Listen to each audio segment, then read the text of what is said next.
I'm just going to give you a little bit of history here. You're down here in the Florida Keys, and you're in the land of pirates. Where my headquarters was out that direction, a couple hundred miles, to a place called New Providence, Nassau. But let me give you a little background. I am Captain James Lane. Captain James Lane. I was born in the late 1600s and lived in the 1700s. And I was an honest sailor. I really was an honest sailor. But there was a war that came up between England, because I was English, between the English, the French, and the Spanish. And so England needed every able man. They didn't have that many ships. So the King of England sponsored what we call privateers. Now I was a privateer. Privateers are not pirates. A privateer has a license to go out and to capture the enemy ships. We wouldn't touch our own, wouldn't attack an English ship, we would attack just the French and the Spanish, occasionally a Dutch. But anyway, we would take those ships and we would rob them of what they had. We were not bloodthirsty people, as many people think, we privateers. There was an honor to it. Sometimes we just took whatever they had and there wasn't much of a fight. But as the war went on, we became very, very skilled at our job, at capturing ships, intimidating people to give us what they had aboard. Well, what ended up happening, the war ended. There were thousands of us privateers all over the ocean. Our base was in Jamaica. But then, when the war ended, what were we to do?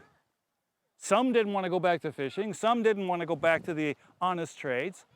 I, being an honest sailor, I wanted to go back to doing just merchant shipping across the Atlantic, which is what I did. Others, like Edward Teach, Charles Vane, Ben Hornigold, and others, they crossed the line, they became pirates. Pirates, attacking almost any ship, except Ben Hornigold. Down in Nassau, he wouldn't. He was very loyal still to England. But even though they weren't supposed to be taking ships anymore, they were doing it. Not me, I was an honest sailor. So I was sailing across, back and forth, from England to the colonies here. And the thing is, I was a very, very happy man, not making much money, but I wanted to be honest. And one day, a pirate came and captured my ship. His name was Edward England. Edward England captured my ship and they forced me, they first asked, if I would join the pirate crew. I said, no, I don't want to, I'm an honest seaman. They forced me to join. Now, in doing so, they were polite enough to give me a written document stating that I was forced into piracy, that if ever I get caught and be brought to trial, I could produce this document and I wouldn't be hung, which is what the penalty was for piracy. Well, now I was on board a pirate vessel and I quickly rose through the ranks. From an ordinary seaman, working up, they saw that I had skills of sailing and stuff, and I worked my way all the way up to first mate. But there were so many pirates now because many privateers did not know what to do. And there was so much money to be had. There was so much shipping all through the Caribbean. So these pirates set up a base in Nassau in the Bahamas, not far from here.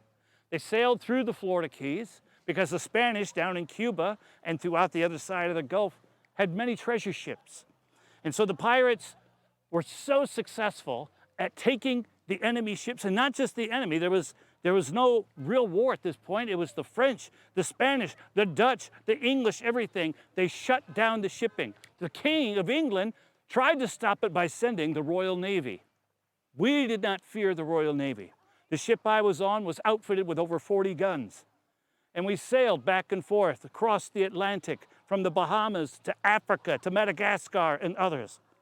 But we made our base there in Nassau. The King of England, George I, tried and tried to find a way to stop us pirates. He couldn't do it. So, in around 1719, he issued a royal proclamation. This was his solution to stop piracy. He published this. It's called the Act of Grace. Now, I was a pirate at this time. Matter of fact, I was very successful And I heard about this coming down. A ex-privateer from England named Woodes Rogers came down to be the royal governor of Nassau. He was going to expel piracy from out the Caribbean, starting in Nassau, where we had over 1,000 pirates that lived there. Only 100 residents were still on the island when Woodes Rogers arrived. We were a colony. We were a republic. Each man had a voice in our government. We even had an insurance policy if you got hurt at work. If you lost a leg or an arm, you were compensated by money. We had a great system that was set up as the first major republic here in North America. Most people don't know that. And I was a member of this. But I didn't want this because now my pockets were being lined with silver and gold and jewels. Thus, what I did is I stayed with Edward England, sailing across as his first mate. We sailed across hearing that Woodes Rogers was coming. Blackbeard, one of my friends, Edward Teach, he said, I'm not taking no pardon. Charles Vane, another one, I'm not taking the pardon. Bellamy and others, we all said, no, we don't want the pardon. Though many did take it. Ben Hornigold did, as did others. But I was still a wanted man as a pirate now. If I was to be caught, they would hang me. Even though I had this pardon to get away from because I was forced into piracy, I sort of just ripped that up because I was enjoying my life of thievery and stealing and taking my money then to Nassau and spending it. And I was enjoying my life. I didn't want a pardon. But when Woodes Rogers came, he very quickly hung 9 pirates. We scattered. Edward England and others decided, let's go over to Madagascar. We'll set up a new base. Others, Bellamy, sailed north up to around Boston. Blackbeard went to the Carolinas. So we sort of scattered about.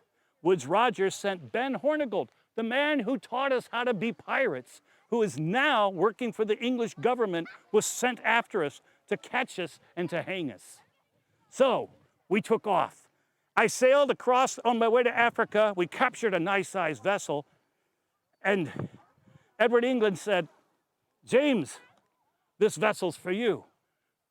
It's got cannon on board. We'll go steal some more cannon. We'll outfit you. You will have a vessel here in my fleet. So I sailed with him. I now was the captain of my own ship. But I heard he was wanting to go to Madagascar. I didn't like the thought of going to Madagascar. I thought, I'm going to turn around and try going back around Nassau. How bad can it be with Woodes Rogers there? That's when I found out he was hanging pirates. And so I decided to do as Blackbeard and Vane and Bellamy, work along the east coast of the colonies here. I started concentrating around the Carolinas and Virginia, capturing ships there. But we had a price on our head, and the governors of these colonies were after us. Yet when the Act of Grace was given by King James, what it says when you open it up and you read it, it says that any pirate who would give up piracy can keep his ship, can keep what he has taken, and he will become an honorable citizen again of England. We would have a home again. We promised, according to this, we had to promise to give up piracy. Do you understand? All of the past things, all of my crimes would be absolved by this act of grace that he gave us. King George gave us an act of grace. At first I didn't want it, but as I saw my days being numbered as being a captain of my own pirate ship, I eventually decided, because my friend Blackbeard was killed, the British got him, the colonies, they got him. Bellamy drowned off the coast of Massachusetts, and I thought, my days are numbered. So I myself went to North Carolina, and I took the pardon. Swore allegiance to the king, made a promise that I would never do piracy again. I was paid a salary for that decision, and I was given land, and I got to keep everything I had. I was now a wealthy man, but I was now an honest man because of an act of grace. I didn't have to do anything except take the pardon. It's interesting because God knows that we are all sinners. I was a sinner. I was a thief. I was a murderer. But he would forgive me of all my crimes if I just swore allegiance to him. And thus I did in North Carolina. I settled in, I became a magistrate, a very important person in the colony there. And I died a very happy man, married, even named another child, my first child, after me, James Lane. And as time has gone on, every one of the Lanes always had a James Lane in the family. After me, the pirate, James Lane. I was offered a free pardon. You are also offered a free pardon, one from God for anything you have done. I could not out-sin this pardon. God has a pardon you cannot out-sin. Will you take his pardon and be a free person and live with all the treasure of heaven? I hope you do. Accept the King's pardon. We would like to thank the following gold and silver sponsors of the 2024 Marine Biology trip who made this ministry possible: Marvin Joyce Huson, the Bojar family, Michael and Denise Lane, Jonah and Naomi Van Peterson, the Han family, Stitch It Custom Embroidery and so much more, Corey and Coco, Wild Lake Real Estate, and Arizona Tea. You can learn more about sponsorships at evansforfaith.org/marinebiology or use the links in the description.